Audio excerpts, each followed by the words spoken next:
जय हिंद साथियों, नमस्कार। मैं आपका प्रदीप भैया स्वागत करता हूं आप सभी का आज के इस इम्पोर्टेंट क्लास में। तो कैसे हो आप सभी? उम्मीद है कि आप लोग बहुत अच्छे होंगे और अपने एग्जाम की तैयारी भी बहुत अच्छे से कर रहे होंगे।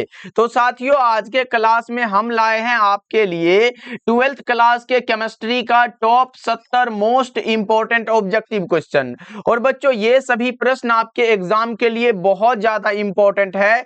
तो आज के क्लास को बिल्कुल ध्यान से देखिएगा और आज के क्लास में दिए जाने वाले 1 बाय 1 प्रश्नों को आप लोग बहुत अच्छे से याद करते चलिएगा। ओके जी, चलिए फिर क्लास को स्टार्ट करते हैं। पहला नंबर सवाल आपके सामने है, तो मैं उम्मीद करूंगा सभी साथी आंसर लगाते हुए चलेंगे और क्लास के लास्ट में अपना स्कोर बताएंगे। देखिए, यहाँ पे पहला नंबर सवाल है कि हीरा निम्नलिखित में किस प्रकार का रवा है। बच्चों, अगर आपके सामने रवा आ जाए तो समझ लेना यहाँ पे कौन सा क्रिस्टल पूछा गया है। तो हीरा किस प्रकार का रवा है? ये यहाँ पे सह संयोजक क्रिस्टल है बच्चों। ऑप्शन नंबर बी हो जाएगा। हीरा आ जाए, ग्रेफाइट आ जाए, क्वार्ज आ जाए, तो ये सभी याद रखिएगा, या फिर सिलिका आ जाए, ये सभी के सभी बच्चों सह संयोजक क्रिस्टल के उदाहरण है। राइट आंसर बी हो जाएगा। और एक चीज याद रखिएगा, सह संयोजक क्रिस्टल को ही हम लोग नेटवर्क क्रिस्टल कहते हैं। क्या कहते हैं बच्चों?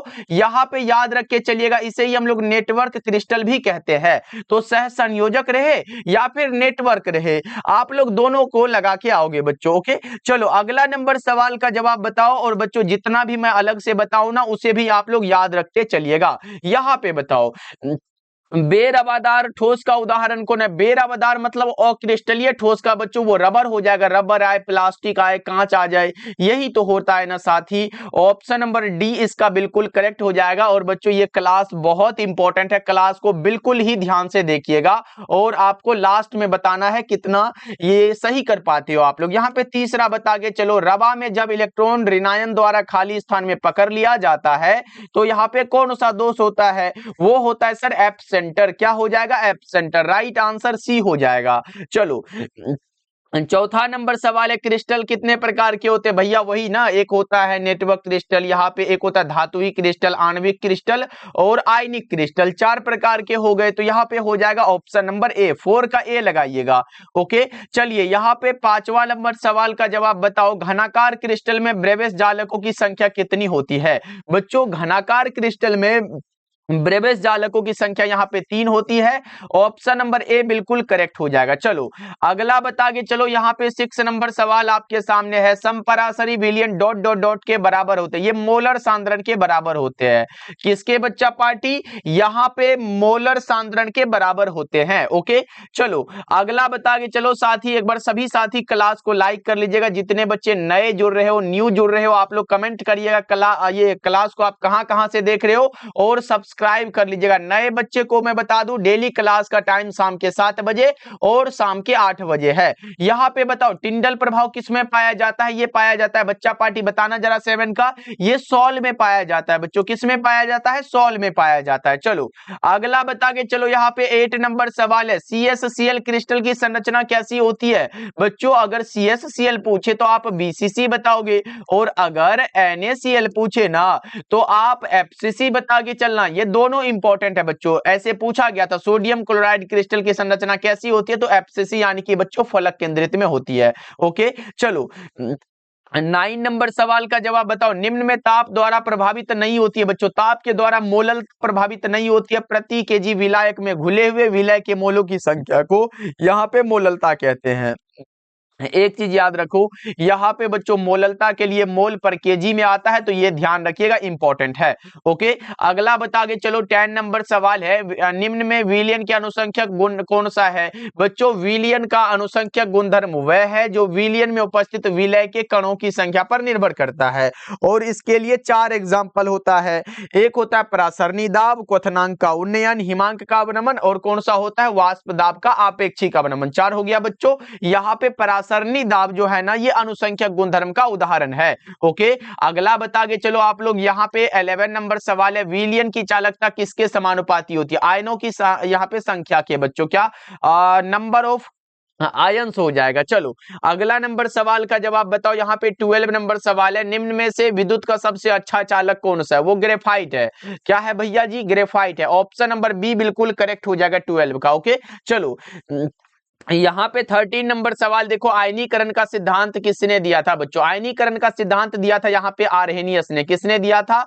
ये आर्हेनियस ने दिया था बच्चों। और अगर पूछे समन्वय यौगिकों के लिए सिद्धांत किसने दिया था, तो वो दिया था वर्नर साहब ने। और विद्युत अपघटन के नियम किसने दिए थे? वो फैराडे साहब ने दिया था। तो ये सब याद रखोगे आप लोगों के।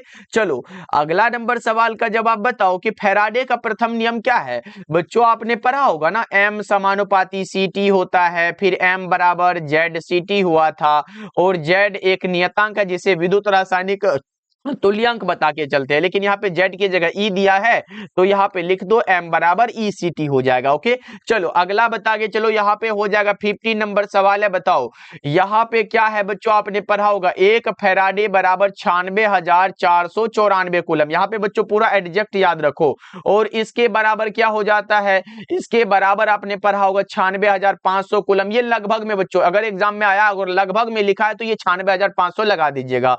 और बच्चों इसके बराबर होता है 1 मोल इलेक्ट्रॉन। क्या होता है यहाँ पे याद रखना, ये 1 मोल इलेक्ट्रॉन होता है। तो कौन सा हो जाएगा यहाँ पे? और ये मुक्त करता है 31.76 ग्राम यानी कि कॉपर को, यानी कि तांबा को बच्चों। ऑप्शन बी करेक्ट हो जाएगा। चलो यहाँ पे 16 बता के चलो, किसी रासायनिक अभिक्रिया का वेग स्थिरांक निम्न में किस पर निर्भर करता है?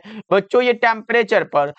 ऑप्शन नंबर ए बिल्कुल करेक्ट हो जाएगा। सभी साथी क्लास को लाइक करते चलिएगा। यहाँ पे प्रश्न है कि हैवर विधि से अमोनिया के निर्माण में निम्नलिखित में कौन सा उत्प्रेरक का प्रयोग होता है? तो ये होता है लोहे का महीन पाउडर का। क्या बच्चों बताओ? ये होता है लोहे के महीन पाउडर का। 17 का ऑप्शन नंबर ए हो जाएगा। ओके चलो यहाँ पे 18 नंबर सवाल है, किसी वस्तु के प्रतिक्रिया करने का दर किस पर निर्भर करता है? सक्रिय भार पर करता है, यानी कि ऑप्शन नंबर डी इसका बिल्कुल करेक्ट हो जाएगा।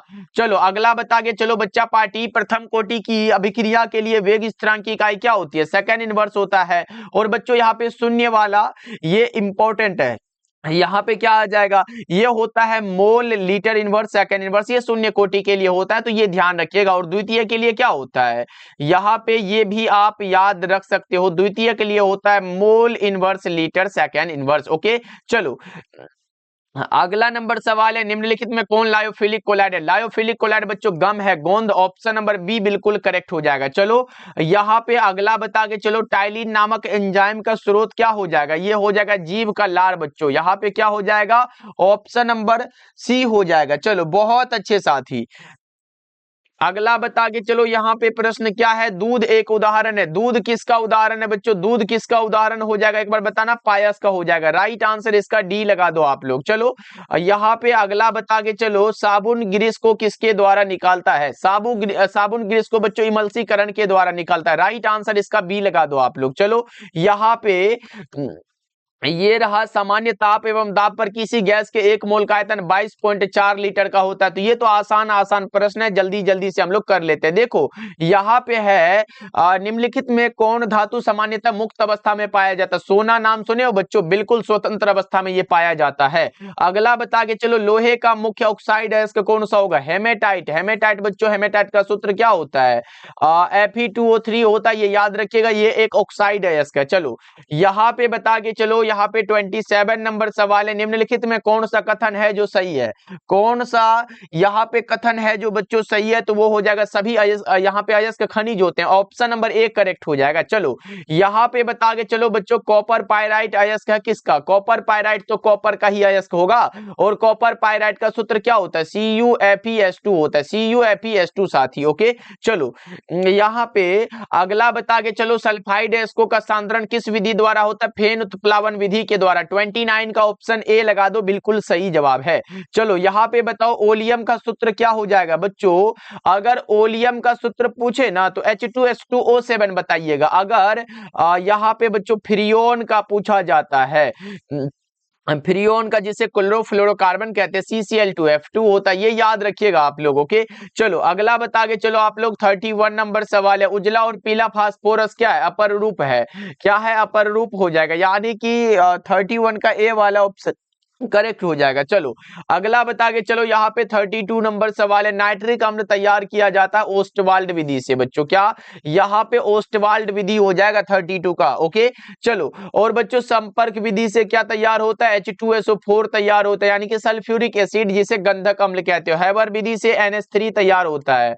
ओके, और प्रकाश संश्लेषण हम लोग बायोलॉजी में वो हरे पौधे अपना भोजन तैयार करते हैं। चलो अगला बता के चलो बच्चा पार्टी, यहाँ पे ये बताओ निम्नलिखित में कौन सी गैस एकल परमाणविक है? हीलियम को कहते हैं एकल परमाणविक गैस। ऑप्शन बी करेक्ट हो जाएगा। चलो यहाँ पे बताओ बच्चा पार्टी, और पीडीएफ के लिए आप लोग टेलीग्राम ज्वाइन कर लीजिएगा, क्लास का जो पीडीएफ होता है। ओके चलो देखो, चक्रीय मेटाफास्फोरिक अम्ल में पीओपी बॉन्ड की संख्या कितनी होती है? चक्रीय मेटाफास्फोरिक अम्ल में बच्चों पीओपी बॉन्ड की संख्या 3 होती है। कितनी होती है? 3 होती है।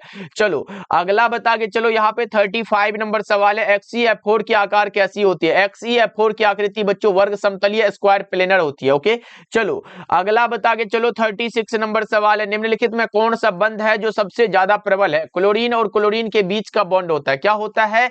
यहाँ पे क्लोरीन और क्लोरीन के बीच का बॉन्ड हो जाएगा। ओके चलो यहाँ पे अगला बता के चलेंगे सभी साथी, क्रोमियम की अधिकतम ऑक्सीकरण अवस्था कितनी है? क्रोमियम की अधिकतम ऑक्सीकरण अवस्था बता देंगे एक बार जल्दी जल्दी से सभी बच्चे। कौन सा हो जाएगा? +6 हो जाएगा बच्चों। ओके चलो अगला बता के चलो आप लोग, यहाँ पे 38 नंबर सवाल है। क्या कह रहा है? देखो निम्नलिखित में से कौन एक प्रथम संक्रमण श्रेणी का तत्व नहीं है? यहाँ पे नहीं पूछा गया, मैग्नीशियम बिल्कुल करेक्ट है। ओके चलो यहाँ पे अगला बता के चलेंगे, समन्वय यौगिकों के लिए सबसे महत्वपूर्ण सिद्धांत किसने दिया था? वर्नर ने दिया था। ये मैंने ऊपर आपको बताया था साथी। ओके चलो यहाँ पे अगला बताओ, 40 नंबर सवाल है। कार्बनिक यौगिक में कौन सा तत्व होना चाहिए? कार्बन होना चाहिए बच्चों। क्या होना चाहिए? यहाँ पे कार्बन बता के चलिएगा। ओके चलिए यहाँ पे 41 नंबर सवाल है। उष्मा और विद्युत का अच्छा चालक कौन है? उष्मा और विद्युत का अच्छा चालक ग्रेफाइट को माना जाता है। 42 नंबर सवाल की ओर बढ़े तो हमारे सामने प्रश्न भी आ चुका है। क्या है प्रश्न में?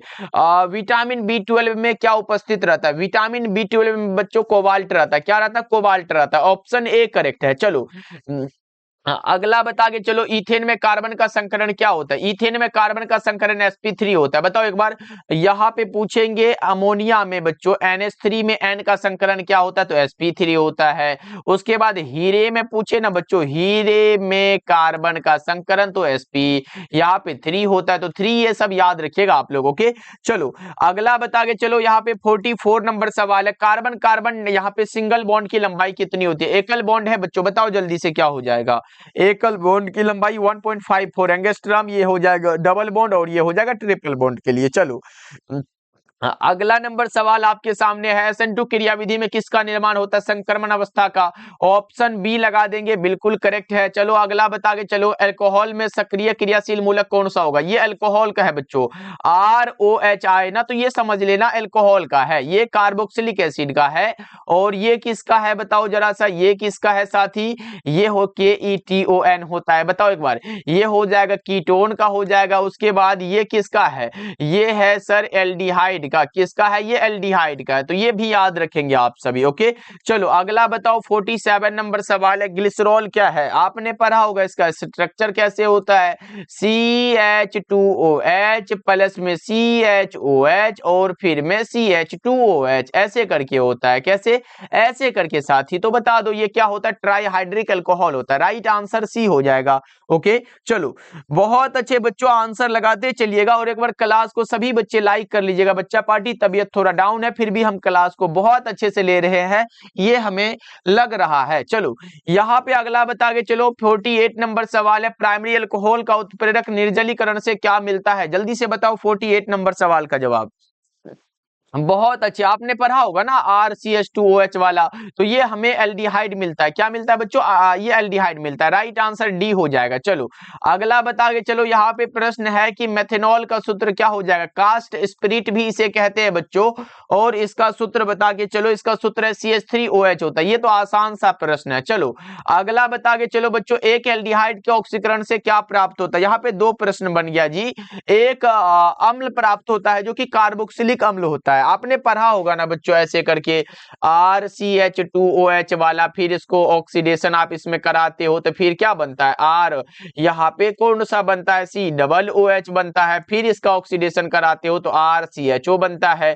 तो ये वाला देखो पहले क्या मिला, ये कार्बोक्सिलिक एसिड मिला और यही तो पूछा एक अम्ल है, एसिड है तो अम्ल है बच्चों, ऑप्शन डी करेक्ट हो जाएगा। ओके चलो यहाँ पे अगला नंबर सवाल का जवाब बताओ, बेंजीन का सूत्र क्या हो जाएगा। C6H6 को हम बेंजीन कहते हैं और C6H5OH को हम फिनोल कहते हैं बच्चों। ओके चलो यहाँ पे अगला बता के चलेंगे सभी साथी, एक कच्चा पदार्थ जो नायलॉन बनाने में प्रयुक्त होता है वो एडिपिक एसिड है। क्या है, एडिपिक एसिड साथी। चलो यहाँ पे अगला बता के चलेंगे, निम्नलिखित में कौन तापदृढ़ बहुलक है। तापदृढ़ बहुलक बच्चों बेकेलाइट हो जाएगा, तापदृढ़ बहुलक कौन सा है, बेकेलाइट हो जाएगा। ओके यहाँ पे बता के चलेंगे, पॉलीथीन एक बहुलक है इथीन का। पॉलीथीन किसका बहुलक है बच्चों, इथीन का बहुलक है। चलो अगला बता के चलो, प्राकृतिक रबर एक बहुलक है, यहाँ पे आइसोप्रीन का। किसका, आइसोप्रीन का। ऑप्शन यहाँ पे डी करेक्ट हो जाएगा। चलो अगला बता के चलो आप लोग, 56 नंबर सवाल है, गन्ने की चीनी के जल अपघटन से निम्नलिखित में क्या मिलता है बच्चों, बताओ जल्दी से क्या हो जाएगा इसका राइट आंसर। 56 नंबर सवाल का जवाब आपने बताया ग्लूकोज और फ्रक्टोज मिलता है। ओके चलो अगला बता के चलो आप लोग, विटामिन जो खून को स्कंदित होने में मुख्य भूमिका को निभाता है उसका नाम बताओ जल्दी से। 57 का क्या हो जाएगा, विटामिन के हो जाएगा। चलो अगला बता के चलो, 58 नंबर सवाल है, निम्नलिखित में कौन कार्बोहाइड्रेट प्रकृति में प्रचुर मात्रा में पाया जाता है, जल्दी से बता के चलो आप लोग, कौन सा हो जाएगा।